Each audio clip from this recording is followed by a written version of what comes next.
লক্ষীপুৰবাসীৰ বাবে সুখবৰ। লক্ষীপুৰৰ মাজমজিয়াত শুভ উদ্বোধনী কৰা হ'ল অত্যাধুনিক বিপণী আয়ুব কসমেটিক্স। লক্ষীপুৰ পৌৰসভাৰ পৌৰপতি ৰাজেশ প্ৰসাদ গুপ্তাই ৰঙা ফিতা কাটি উদ্বোধনী কৰে উক্ত কসমেটিক্স বিপণীখন।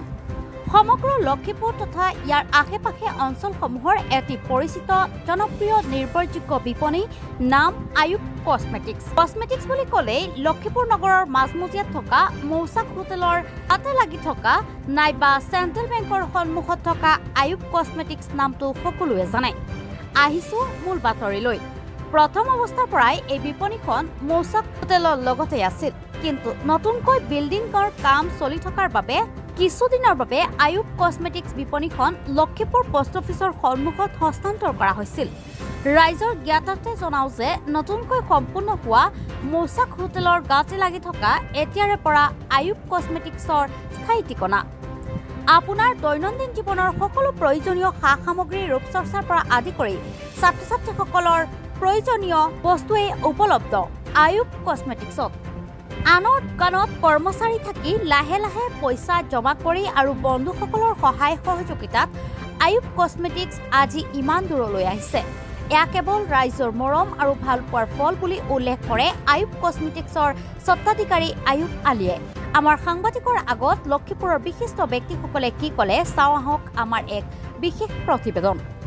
লক্ষীপুৰৰ পৰা ৰেজাউল কৰিমৰ ৰিপৰ্ট, ৰামধেনু অসম লাইভ।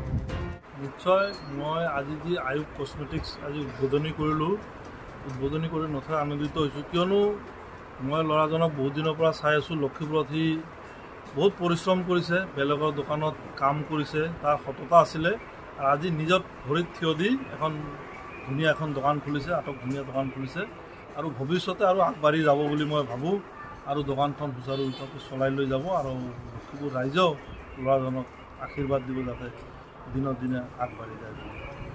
লক্ষীপুৰত দেখা গৈছে যে আজিকালি এই কসমেটিক্সৰ বা সকলো দোকান দিনক দিনে বৃদ্ধি হৈছে, এটাৰ পৰা আন এটা হৈ আছে। এই মুহূৰ্তত তেনেকৈ এটা নতুনকৈ অত্যাধুনিকভাৱে সজাই পৰাই দোকানখন কেনেকৈ চলিব বা ৰাইজক নিশ্চয় লক্ষীপুৰ ডেভেলপ হৈছে, নতুন নতুন মানুহ আহিছে, আমাৰ ল'ৰা ছোৱালীবিলাকে নতুন নতুন ধৰণৰ বস্তু ইউজ কৰিব লগা হৈছে আৰু সেই হিচাপে আগত হয়তো এটা দুটা দোকান আছিল, বহুত বস্তু কম পাইছিল। আজিকালি বহুত দোকান হৈছে আৰু নানান ধৰণৰ বস্তু পোৱা যায়। সেইকাৰণে আজি লক্ষীপুৰবাসী ৰাইজে আনন্দিত হৈছে যে আমাৰ এই লক্ষীপুৰতো মানে বাহিৰৰ দৰে আমি ফেৰ মাৰিব পৰা দোকান হৈছে আৰু আমি ইয়াত ল'ৰা ছোৱালীবিলাক সুবিধা দিব পাৰিছোঁ।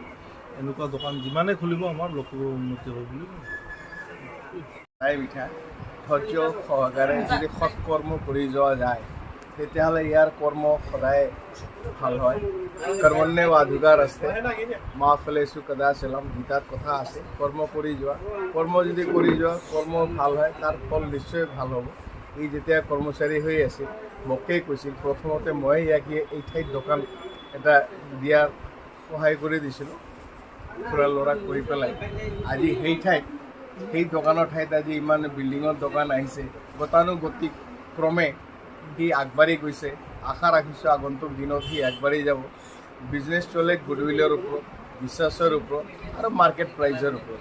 যদি গুডউইল, মাৰ্কেট প্ৰাইজ আৰু পাব্লিকৰ লগত যদি ডিলিংটো ভাল থাকে তেতিয়াহ'লে নিশ্চয় সি আগবাঢ়ি যাব আৰু আশা ৰাখিছোঁ ইয়াৰ যিহেতু মাৰ্কেটত গুডউইল ভাল, কোৱালিটি ভাল আৰু সেই বস্তুখিনি যাতে আগলৈ আগুৱাই লয় আৰু সম্পূৰ্ণ সৰ্বাংগীন উন্নতিৰ কামনা কৰি মই মোৰ চমু বক্তব্য ইয়াতে সামৰণি মাৰিছোঁ। জয় অসম, জয়। সঁচাকৈ আজি বহুত আনন্দৰ মুহূৰ্ত, কাৰণ লক্ষীপুৰ উন্নয়নৰ লগে লগে লক্ষীপুৰৰ বজাৰ পাতিৰো যে উন্নয়ন হৈ আছে আজি তাৰ ইয়াৰ এটা নমুনা। কাৰণ লক্ষীপুৰত ষ্টেচনাৰী দোকান বুলি ক'লে সীমিত কেইখনমান দোকান আছে, তাৰে গোটেই বস্তুখিনি পোৱাৰ পৰা আমি কেতিয়াবা বিৰত থাকিব লগা হয়। আজি আয়ুব এই দোকানৰ স্বত্বাধিকাৰ আয়ুব এটা অত্যাধুনিক ষ্টেচনাৰী দোকান খুলিবলৈ যি সক্ষম হ'লে, আজি ইয়াৰ কাৰণে লক্ষীপুৰবাসী ৰাইজে যি প্ৰয়োজনীয় যিখিনি ষ্টেচনাৰী সামগ্ৰিক আছে ইয়াৰ পৰা পাবলৈ সক্ষম হ'ব বুলি মই আশা ৰাখিছোঁ আৰু অনাগত সময়ত ষ্টেচনাৰীৰ ক্ষেত্ৰত ল'ৰা ছোৱালীৰ ক্ষেত্ৰত বা যিখিনি প্ৰয়োজনীয় সামগ্ৰী আছে ইয়াৰ স্বত্বাধিকাৰ আয়োগে আৰু যোগান ধৰিব বুলি আশা ৰাখিছোঁ। এই মুহূৰ্তত ইয়াৰ লগে লগে আমি ক'ব লাগিব যে চাফ চিকুণৰ ক্ষেত্ৰত মই নামটো ল'বই লাগিব। লখিমপুৰ পৌৰসভাৰ সভাপতি শ্ৰদ্ধাৰ ৰাজেশ প্ৰসাদ গুপ্তা, তেখেতৰো অগ্ৰণী ভূমিকা এই ক্ষেত্ৰত আছে আৰু তেখেতৰ পৰাও আমি অনাগত সময়ত আৰু আশা ৰাখিম যে এই ক্ষেত্ৰত তেখেতে আমাৰ লখিমপুৰৰ ক্ষেত্ৰত, লখিমপুৰৰ উন্নয়নৰ ক্ষেত্ৰত আৰু আমাৰ মনোনিৱেশ আৰু মনোযোগ দিব, ইয়াৰে আশা ৰাখিলোঁ আৰু এই লখিমপুৰৰ এই ষ্টেচনাৰী দোকানখনৰ উজ্জ্বল ভৱিষ্যত কামনা কৰিলোঁ। আপোনাৰ দোকানখন নতুনকৈ ইয়াত উদ্বোধন কৰা হৈছে, আচলতে আগত ক'ত আছিলে আৰু ইয়াতে কেনেকৈ উদ্বোধন হ'ল কওকচোন। চাওক, আপোনালোকে গমে পায় যে মই বহুদিনৰ পৰাই প্ৰায় 2-3 বছৰ হ'ল মই মৌচাক হোটেলৰ কাষত আছিলোঁ, মানে দোকানখন আছিলে। কিছুদিনৰ বাবে টেম্পৰাৰীকৈ মই পোষ্ট অফিচৰ কাষত লৈ গৈছিলোঁ। আকৌ মই ৰিটাৰ্ণ মানে মৌচাক হোটেলৰ কাষতে মানে অ'পেনিং কৰিলোঁ। আজি অলৰেডি অ'পেনিং হৈ গ'ল।